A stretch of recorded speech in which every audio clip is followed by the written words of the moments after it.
కిరాతక హత్య కాదు కాదు అంతకు మించి ఎస్ మీర్పేట్ మర్డర్ కేసులో ఇప్పుడు సంచలనం సృష్టిస్తోంది. ఓ మహిళా హత్య హైదరాబాద్ పోలీసులకే సవాల్ విసురుతోంది. చంపింది, కాల్చింది, చెరువులో పడేసింది నిజం. నిందితుడు కూడా ఒప్పుకున్నాడు. కానీ ఎవిడెన్స్ లేకుండా చేయడం పోలీసులకు ఛాలెంజ్ గా మారుతోంది. ఆధారాలు లభ్యం కాకపోవడంతో ఈ కేసును పోలీసులు ఎలా ఛేదిస్తారు అనేది ఆసక్తికరంగా మారింది. హైదరాబాద్ మీర్పేట్ మాధవి మర్డర్ కేసు ఇప్పుడు హైదరాబాద్ పోలీసుల సత్తాకే సవాల్గా మారుతోంది.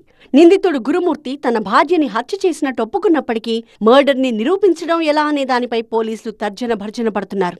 గతంలో ఎప్పుడూ లేని విధంగా మహిళను హత్య చేసి, కాల్చి, ఎముకలను పొడి చేసి చెరువులో పడేయడంతో ఆనవాళ్లు దొరకకుండా పోయాయి. దాంతో కేవలం టెక్నికల్ ఎవిడెన్స్ ఆధారంగానే మీర్పేట్ కేసును ఛేదించాల్సొస్తోంది. ఆ దిశగానే హైదరాబాద్ పోలీసులు అడుగులు వేస్తున్నారు.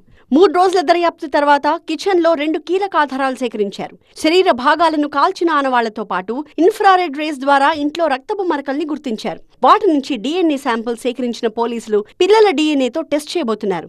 గతంలో ఎన్నడూ ఇలాంటి మర్డర్ జరిగిన దాఖలాలు లేకపోవడంతో దేశంలోని ఇతర ప్రాంతాల్లో ఇలాంటి హత్యలు ఎక్కడైనా జరిగాయా, అక్కడి పోలీసులు అధికారులు ఎలా ఛేదించారనే దానిపై ఫోకస్ పెట్టారు. ఇప్పటికే హత్య జరిగిన తీరుపై కొంత క్లారిటీకి వచ్చిన పోలీసులు పూర్తిగా టెక్నికల్ అంశాలతో ముడిపడి ఉండడంతో పొరుగు రాష్ట్రాల ఎక్స్పర్ట్స్ సాయంతో ఛేదించడానికి ప్రయత్నిస్తున్నారు.